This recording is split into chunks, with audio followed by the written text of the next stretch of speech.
welcome to Prague, and welcome to DevCon 4.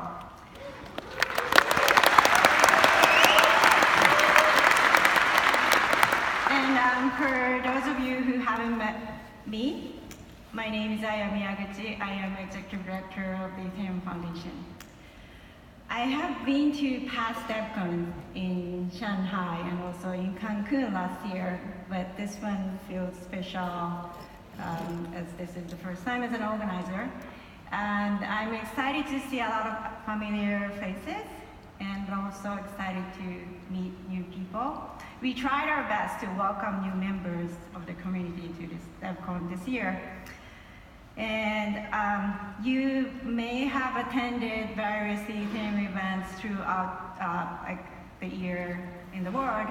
And if you have heard my talks, you probably know I have spent this year sharing my thoughts on the values and philosophy of Ethereum and the Foundation. And to kick off the day one of DevCon 4, I'd like to share a summary of these thoughts. For some background, I've been in the crypto industry officially since 2013, and my original interest in blockchain was its potential to empower the powerless, underserved, and also restore the balance that society has lost. And through my experience, I also learned the biggest obstacle of the blockchain success is not necessarily in the implementation, but overcoming the existing systems and people's mindset. For so many people, blockchain was an idea to be feared, mainly because it was poorly understood. So I ended up spending a lot of time filling those gaps, but also on education. And then Ethereum was born. And I felt that this Ethereum represented hope. What I liked about Ethereum originally was how it embraced the spirit of Kaizen. So you probably have heard about this word, and this is often used for assembly line or supply chain, but the word simply means a continuous change for better improvement.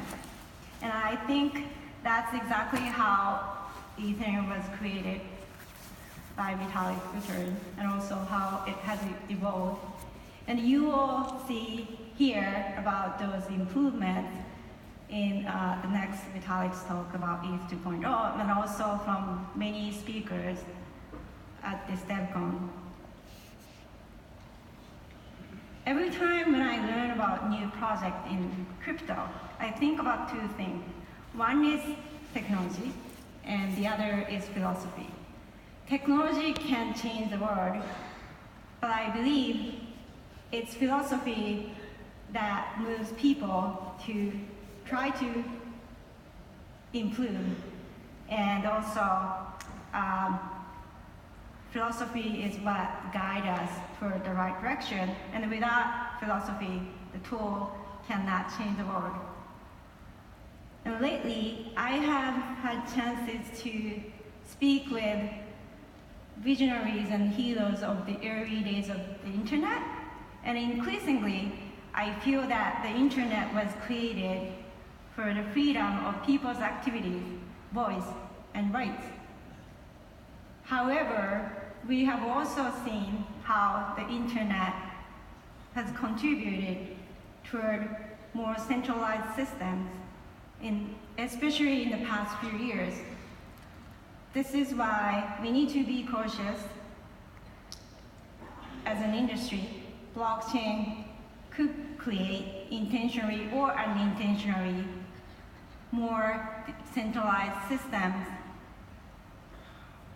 under the name of decentralization. So, as I said, Ethereum offers hope with its huge technical potential, but I also believe even more so for its well-intentioned philosophies and its people who continuously try to improve this.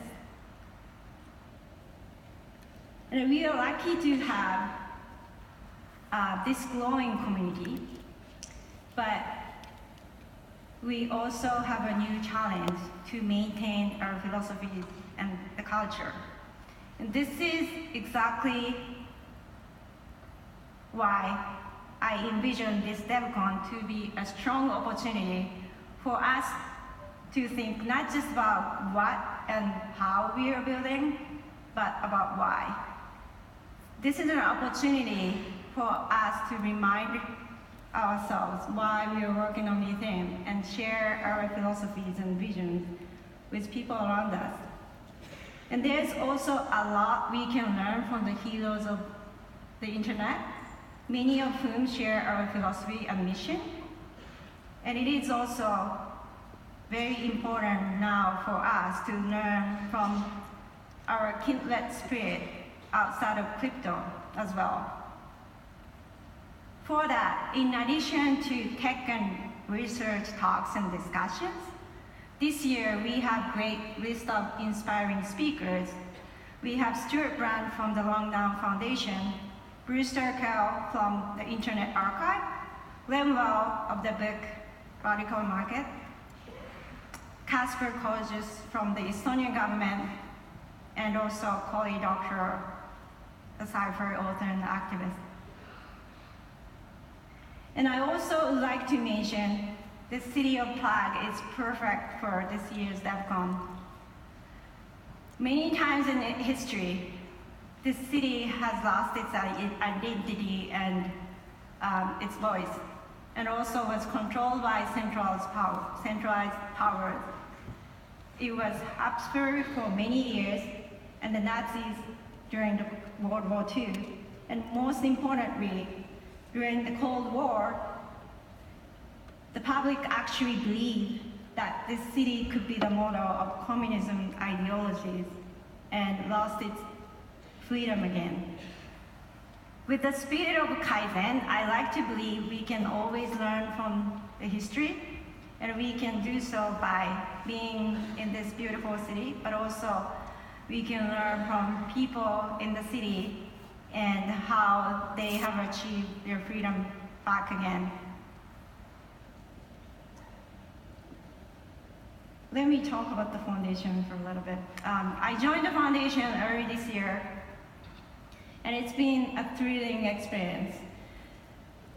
When I joined, there was natural request and pressure to make the foundation more into corporate or startup way. And then I thought about what Ethereum was all about, and also spoke with a lot of people in the community.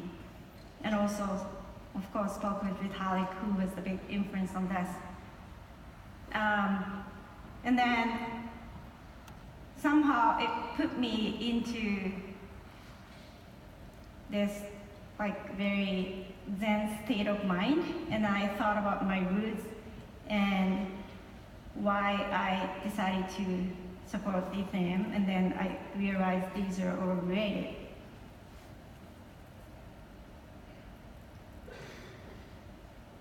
What felt most right to me was this principle of subtraction.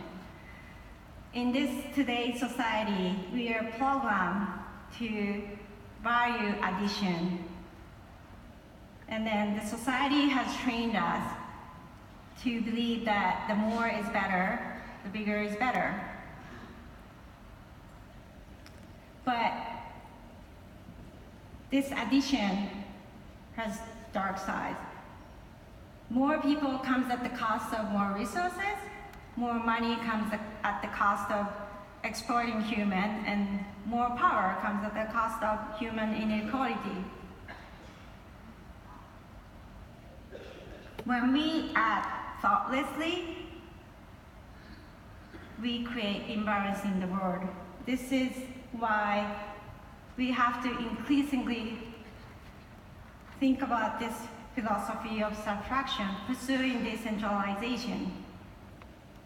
And also when we are building this ecosystem and also making decisions to build an organization.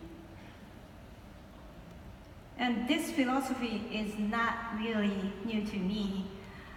In Japan, we have this expression called hikizan no bigaku, which literally means beauty in subtraction. And it's deeply rooted in Zen Buddhism. It's similar to minimalism, but not quite the same. Subtraction allows ideas, taste, or strength to exist in their purest form. The idea is used in food, martial arts, design, everywhere, and you can also find this idea in Western culture too. And I believe this community would understand this, and one of the reasons why this open source project has attracted this many of people, and one of the reasons why I wanted to support Ethereum. So going back to how to build a foundation, building it in a corporate or startup structure didn't feel right. These can be quite different. One is in more hierarchy structure and the other can be flat, but both aim to grow bigger, add more. At the Ethereum Foundation, we actually aim to grow small. That doesn't mean we are not hiring, but hiring should be where only the foundation can do. And we try to minimize our power wherever we can, as much as possible, because what we want to grow is the entire ecosystem, not just the Ethereum Foundation. So as the community grows and then as the industry grows, naturally, we can be tiny part of it. And we see the entire Ethereum ecosystem like a constellation. In this constellation, there are developers, researchers, enterprises, and then different stars create different shapes. And then the shapes can be different depending on what we are improving, scaling, security, UX, privacy, or like who is affected, end user, the apps, government, enterprises, or nonprofits. Each group and individual is connected by their work, solution, and impact. And the foundation is the one who tries to coordinate these collaborations and communications between those stars and empower them where we can by either directly funding them or connecting with other stars. I would also like to mention there are many hidden stars. You probably, most of the time you hear big public names, but the more I learn about this community, I believe like there are many hidden stars who are critical to maintain this decentralized structure. And then most of the time they don't want to be public, but you know, like these hidden stars are inevitable. Without them, we can't connect these dots. And speaking of empowering, one of our main activities is giving grants.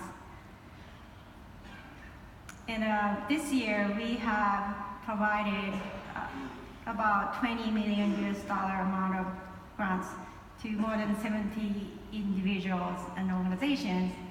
And we invited them to DevCon, and probably you saw some of them at Grantee Showcase.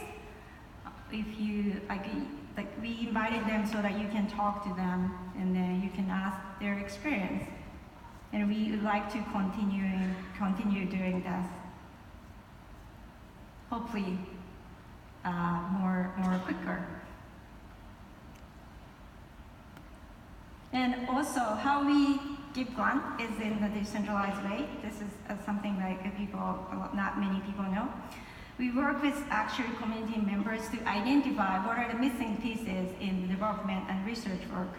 And then we actually work with community members to decide on who should work on these missing pieces. And also we work with community members to fund together or sometimes let them fund directly. So there are many funding mechanisms existing in the ecosystem, and we do not care where the money is from, as long as we are creating positive impact.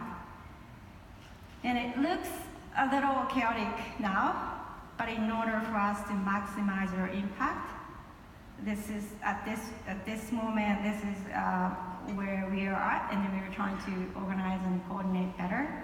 But that's what we chose to do.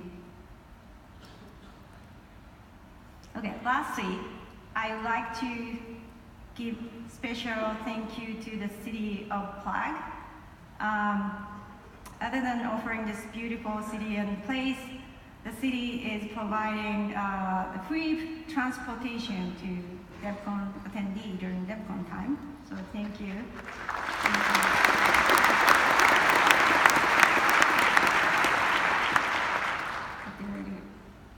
Sorry.